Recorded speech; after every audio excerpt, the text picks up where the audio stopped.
Today, we found out Sunnergoss Coffee, which has 5 locations in Louisville, also violated the law. Sunnergoss complied with the Department of Labor and repaid its employees in November. Reporter Travis Breeze spoke with a labor law professor and a Sunnergoss employee about why these companies are being notified around the same time. Heine Brothers employees approved their union in September, and Sunnergoss employees are scheduled to vote on January 11th. A law professor at the University of Louisville says illegal tip pooling is somewhat common across Kentucky, and it often takes the involvement of a union to get a response from the Department of Labor.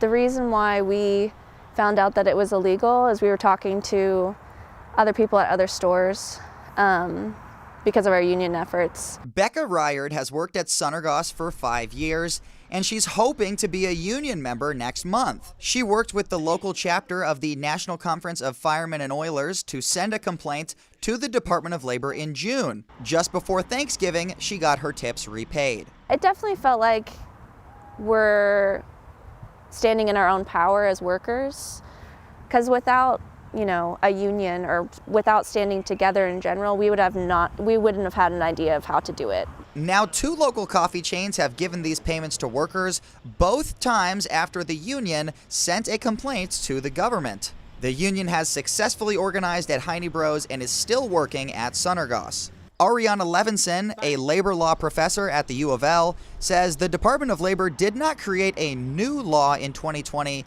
It just clarified that even managers at small operations like a coffee shop should not be in tip pools. Over time, we have a flattened workforce, meaning that there's lots more levels of management, and it's much harder to determine who should be classified as a manager in terms of wage and hour and who shouldn't. She says companies without a dedicated legal department just may not have realized they were in violation.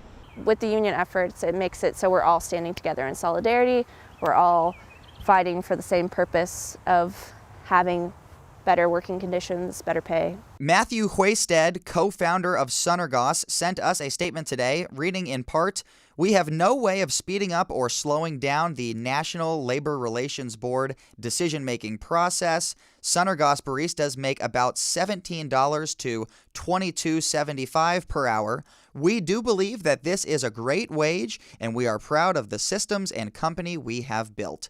In Louisville, Travis Breeze, WHAS 11 on your side. The hourly figure you just heard does include tips. Some Sunnergoss employees told us many pay periods, almost half of their paychecks will come from tips, and they say the company has no guaranteed hourly tip rate.